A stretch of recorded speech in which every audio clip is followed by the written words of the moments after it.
এই সাপে বিষ দেয় তো নাকি? এই সাপ থাকবে, খড়ির সাপ আছে আমরা খুব কম। এটা ধুলো নয়, এটা খড়ির সাপও নয়।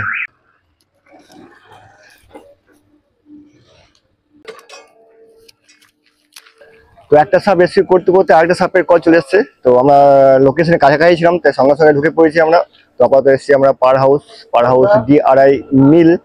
তো এখানে আমাকে ফোন করেছে, তোমার নামটা কি? সাগর না? হ্যাঁ, তো সাগর আমাকে ফোন করেছি। এখানে আমি আগেও সাপ ধরে গেছি। তো চলুন আমরা সাপটা দেখবো কি সাপ। তো আপনার ভিডিও সাথে জুড়ে থাকুন, দেখি কোথায় কি সাপ হয়েছে। এইখানে আছে, ঢুকে গিয়ে যাও, খুঁজে জায়গা না থাকলে বস্তা কম সরাই যতগুলো পারা যায়। নিচে উপর থেকে কিছু ব্যাপার না, নিচে কটা আছে সাপে চিনতে পারা যায় কি সাপ? ও দেখে নাই।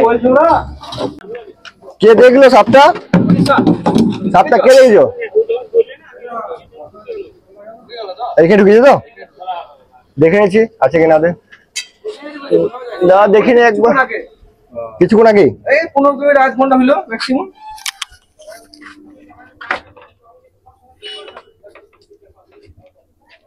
এবার কি আছে?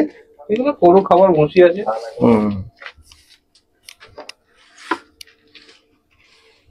থাকলে পরে ওই সাইড দিকে থাকবে। চল ট্রেনে বার করো সব, সাপ একদম শেষে থাকবে, শেষে। না নিচে নাই।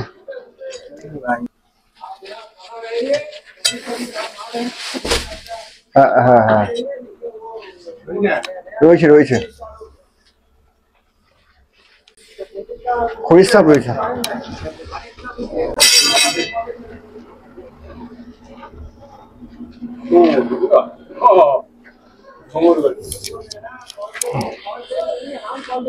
এটা ধুলো নয়, এটা খড়ির সাপও নয়, এটা হচ্ছে ঢ্যামনা।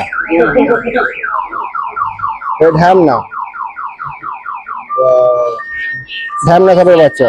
এই সাপে বিষ দেয় তো নাকি? না না না, এগুলো ভুল ধারণা। কোনো সাপ কাউকে বিষ দেয় না। না না, এগুলো ভুল ধারণা। দেখো এরও মেল আর ফিমেল, মানে ছেলে আর মেয়ে হয়। খড়ির সাপে ছেলে আর মেয়ে হয়। এটা যে কই যে দেখেছিল, কই ও এই ছিল, এটা ছিল। হ্যাঁ, এটা খড়িস নয়, এটা ঢ্যামনা সাপের বাচ্চা। ঠিক আছে, চলো তাহলে এটাকে এখানে ছেড়ে দিচ্ছি। এই সাপগুলো খুব ভালো জিনিস, এই সাপগুলো আমাদের উপকার করে, ইন্দুর খেয়ে সব থেকে বেশি উপকার করে। এই সাপ থাকবে, খড়ির সাপ আমরা খুব কম। ঠিক আছে, চলো ছেড়ে দিচ্ছি। তো এটা আপাতত একটা ঢ্যামনা সাপের বাচ্চা, এটা আসছে না, গেছে যে ওকে